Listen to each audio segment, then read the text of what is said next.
Hi, I'm John David, Professor of History at Hawaii Pacific University, and this is a lecture on the rise of Marxism, the Russian Revolution, and World War I. So hang on to your hats, folks, because this is a wild one.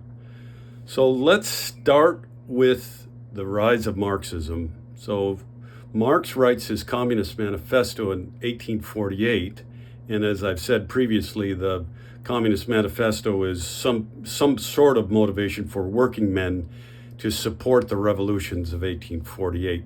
It's not that influential in 1848, but it spreads. And by the 1870s, Marx writes another book called Das Kapital, which, by the way, is one of the worst books to read of all time. It's terribly long and it's really boring. But so you put those books together and you put his ideas together. He continues to write. He writes as a journalist. So he becomes very influential. And of course, his argument is that there is a historical trajectory that will eventually lead to the overthrow of capitalism. And in a kind of utopian vision, then the workers will rule the world and it'll be perfect. And of course, you know, these utopian visions today, we're quite skeptical of them. But in the late 19th, 20th century, they weren't common, but they were important and they could be quite powerful. Okay, what did Marx actually say? He said that in the history of the world, there have been three major time periods, important kind of epochs, in which class conflict has taken place. And Marx he's all about class conflict and he's all about material conditions. So it doesn't matter what people are thinking, it actually matters what people are doing. And so in the first class conflict was between slaves and landowners in ancient Greece and Rome. And there were all kinds of slave rebellions in both of those time periods. And Marx looked back at those and said, you know, the resolution of that was that the landowners gained power and, you know, the slaves lost those wars and became serfs. The second major epoch is the medieval period in which slaves were turned into serfs, peasants. Medieval peasants became serfs on these big estates, and so you had feudal lords versus peasants in the second epoch. And then the third epoch was to become the modern period where you have the working class posed against the bourgeoisie or the factory owners. And of course, that epoch was playing out beginning to play out right as Karl Marx was beginning to write. And so you have Marx's concept of this it's very deterministic. You have to have all three of these historical epochs of class conflict in order for it to resolve into the workers' utopia. Okay, so that's kind of the simple outlines of Marxism. The other thing that Marx argued is that workers were not getting properly compensated for their labor. There was always more of that kind of compensation that capitalists were keeping for their own profits. So profits were excessive, and this was one of the grievances that was going to lead workers to revolt and eventually overthrow capitalism. Okay, so now Marxism was very prominent in Western Europe in the late 19th century. The communist parties began to arise in the late 19th, early 20th century in all of the major capitals of Western Europe. But it's not as prominent in Russia, the Russian Empire, which is, of course, still has serfs in the late 19th century, which is a form of, you know, if you're a peasant and you're a serf, you are bound to the land in perpetuity, and your descendants, so the same, they're bound to the land as well. So Russia's it's really, according to Marxism, it's in the medieval period. It's not even approaching the beginning of the capitalist period where you have conflict between between capitalists and workers. There are a few cities, St. Petersburg has some factories, Moscow has some factories. There are a few workers, but far and away the largest group in the country is peasants.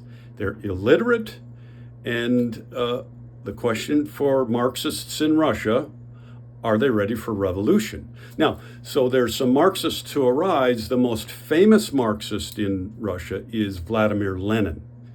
And Lenin is a former, he's a former principal of a high school who gets radicalized when a relative of his is killed by the regime.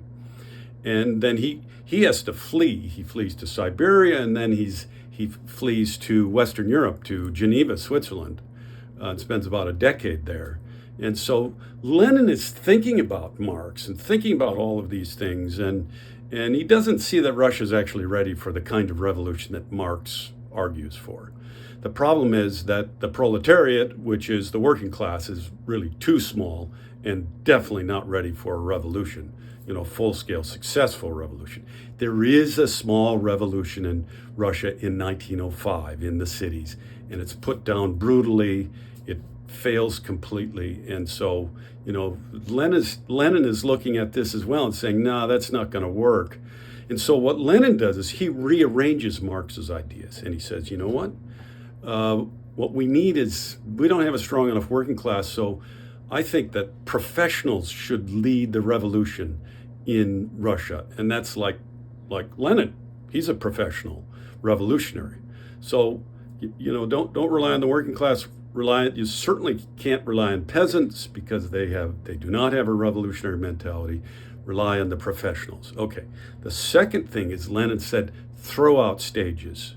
Russia, you don't need to go through the capitalist stage, because quite honestly, Russia was still very close to the medieval stage and just beginning the capitalist stage. If Lenin had to wait for the capitalist stage to play out, he would have died before he became, before he was able to do a full-scale revolution in Russia.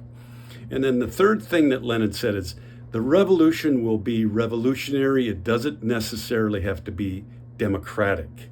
And so Lenin basically opened the door to a dictatorship. And that's in fact what happens in Russia. So Russia participates in World War I. They do very badly. They are, they're beaten on the battlefield. Millions of Russians are killed in the war. The people are very dissatisfied. There's a bread shortage. And so the country falls into revolution in 1917. There's a February Revolution, which is somewhat democratic. And then there's an October Revolution. Lenin runs back to Russia in the summer of 1917 and for a while hides in a haystack because authorities are looking for him. But then emerges in time to organize the October Revolution, in which the Bolsheviks, they take power. And that's Lenin's party, the Bolshevik Party. And so Lenin does it, and he does it according to Lenin's ideas, not Marx's ideas. Okay, so that's kind of a short summary of Marxism and Leninism. Now, and then Lenin, of course, becomes the leader of Russia. Now let's go back and let's talk about World War I, because it's linked to all of this.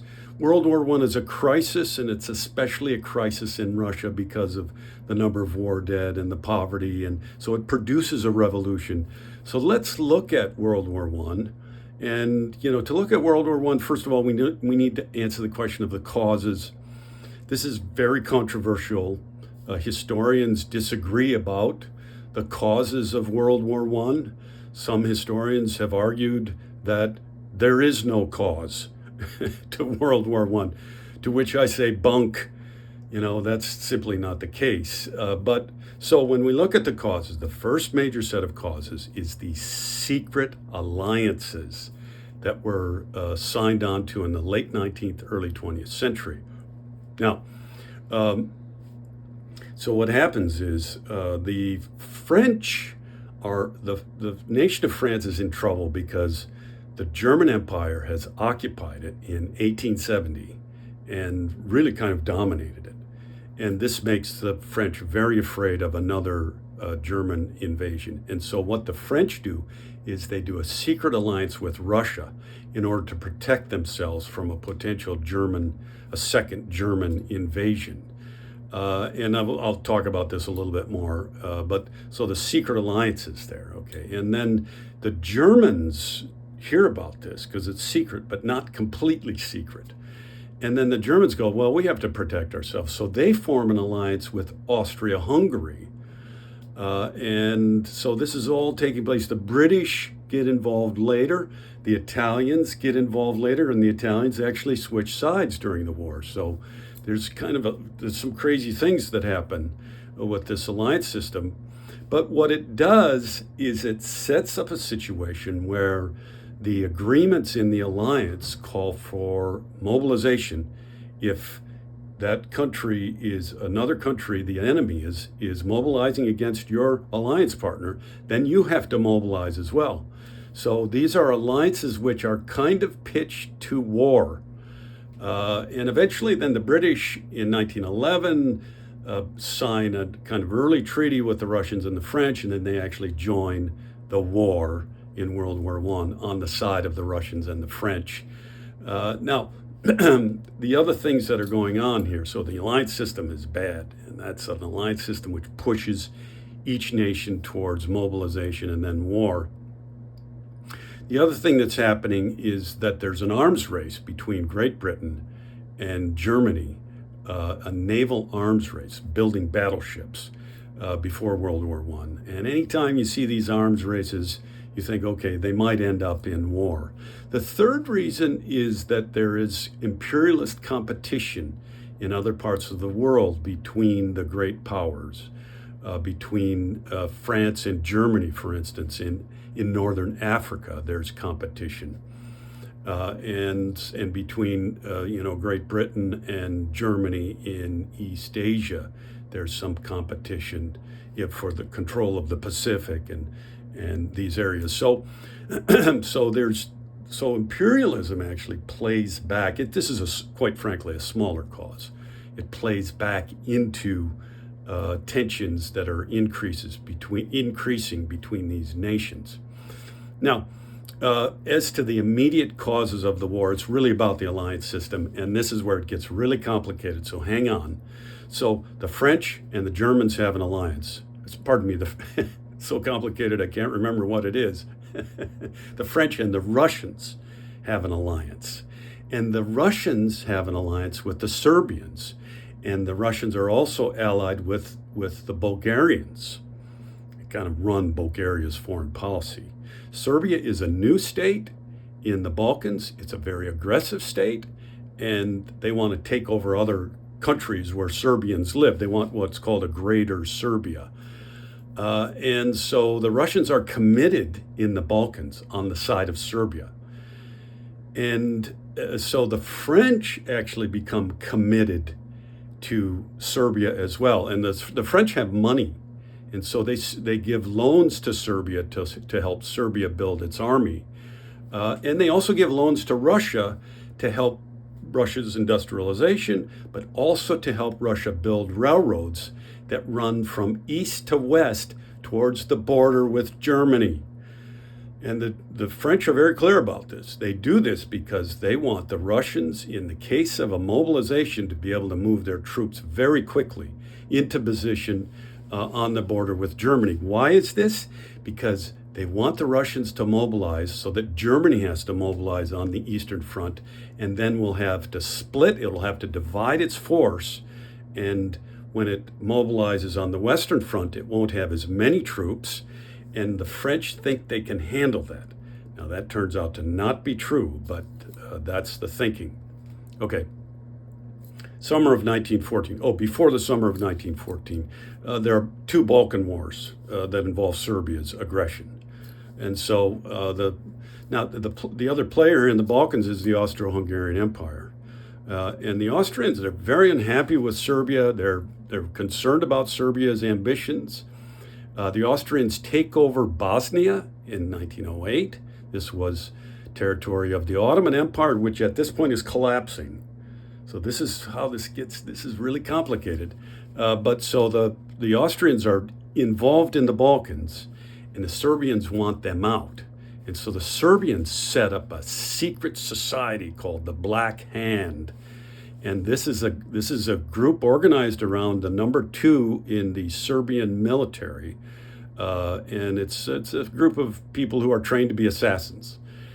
And so they send people into Sarajevo, which is the capital of Bosnia, in the summer of 1914. And Franz Ferdinand, who is the heir to the Austrian throne, he and his wife, Sophie Chotek, plan a trip to Sarajevo to kind of rally support for the Austrian Empire and to kind of get people excited about Austria and show them Austrian loyalty. So they travel to Sarajevo. They participate in a parade, and then a couple of bombs go off. The bombs injure some people. They do not injure either of those, but the people are taken to the hospital. At this point, Franz Ferdinand and Sophie should have gotten back on the train and headed back to Vienna. They did not.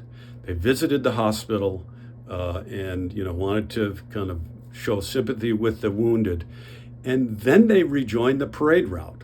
Second big mistake. There's a third big mistake as well here in a second. So they rejoined the parade route, and the third big mistake is that their driver takes the wrong turn. Now they're in I think it's a 1911 Grafenstiff, which is a German car, which is a very fancy car but has no reverse gear. So if you want to reverse in this car, you have to hop out and push it back. And so what happens is they take the wrong turn. Their protection force, their security force, hops off the car and starts to push the car back. At that very moment, they pass right by one of the Serbian assassins, Gavrilo Princip. And Princip, who is not a very good shot, gets to shoot at point blank range and kills both Franz Ferdinand and Sophie Chotek. So this is in some ways a war about a car with no reverse. And that's a terrible and sad statement upon this war, but that's part of it. Now, what happens is the Austrians are outraged, and they know that the Serbians are behind this. They cannot prove it, but then they do an investigation, and they see that the Serbian hand is behind this, the Black Hand. And so they demand that Serbia apologize, that Serbia take full responsibility. Serbia refuses and then negotiates some. Austria mobilizes on its, they take their troops out and mobilize on the border with Serbia. And Serbia kind of hems and haws. The Russians step in and say to Serbia, look, go for it. We've got your back. And so then the Serbians ignore the ultimatum and the Austrians invade Serbia.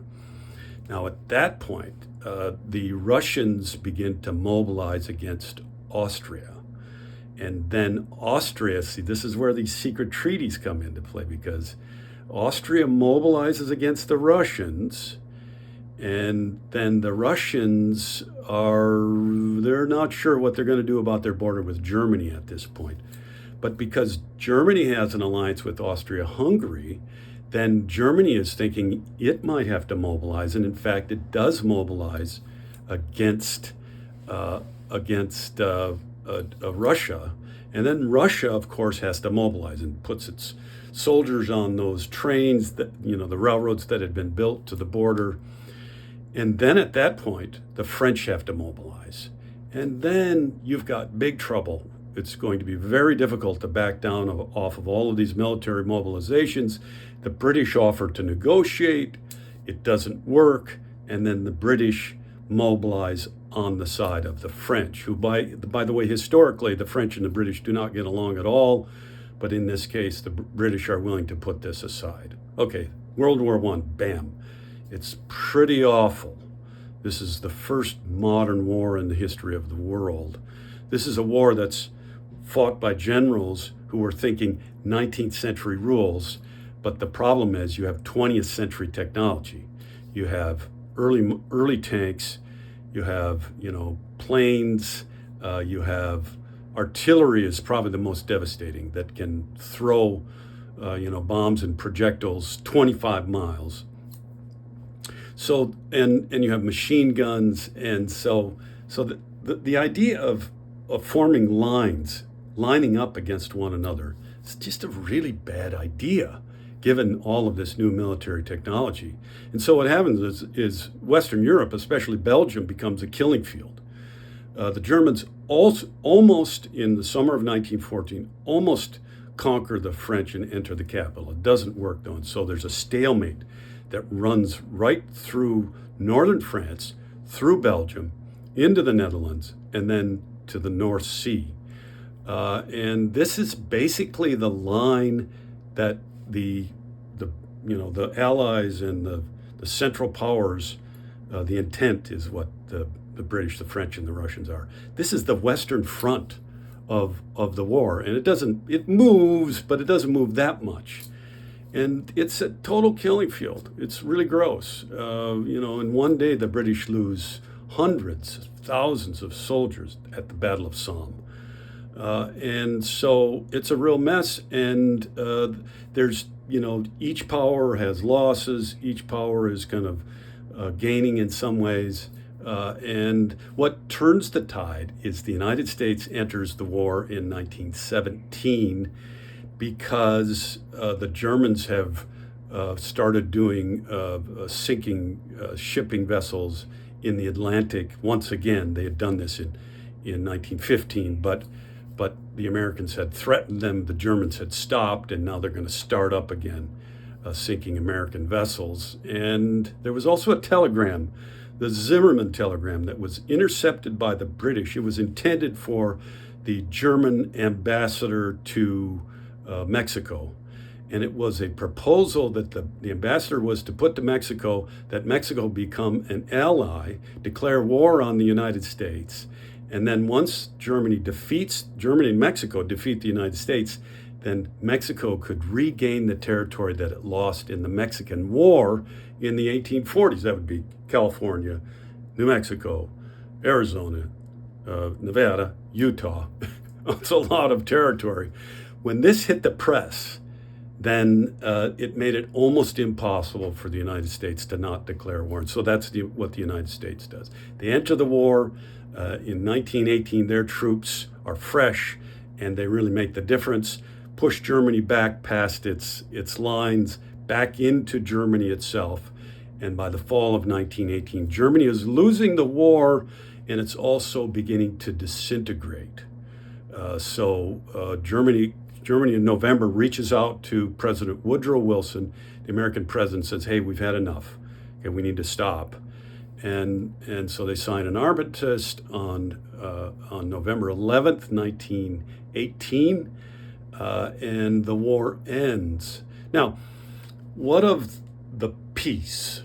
This was this dramatic and awful war in which, we think maybe 20 million people died during World War I. And then, of course, the Spanish flu happened at the end of the war, and another, lots more millions died in that as well. So Woodrow Wilson wants to negotiate the peace. He goes to Paris. There's a big peace conference there. All of the parties come, except for Germany, which is not invited to the Paris Peace Conference, which is probably the first big mistake. And then they negotiate the peace, and Wilson says, look, let's follow my principles, which say no punishment for Germany, multilateral disarmament, and a collective security organization, the League of Nations. And so that's Wilson's proposal. The French and the British are not having it. They want to punish Germany, and they do. They're able to overcome Wilson's opposition, and when the Treaty of Versailles is signed, it's forced on the Germans. They have to sign it. And what it does, it takes some territory from Germany.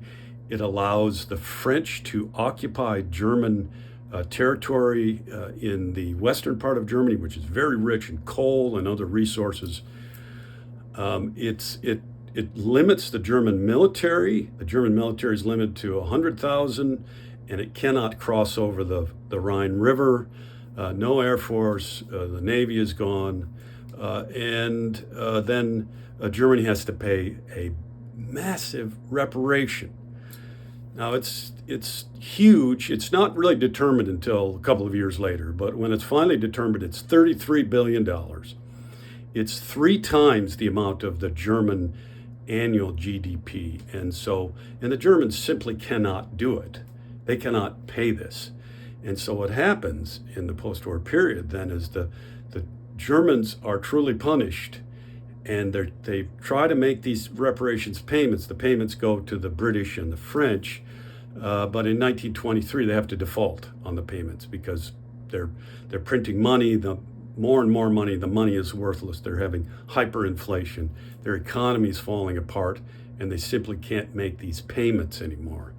And so that's the subject of the next lecture. We'll talk about the 1920s and the agreements and the kind of the economic situation in the 1920s and then the Great Depression. So I'm going to leave it there. Okay, have a good day.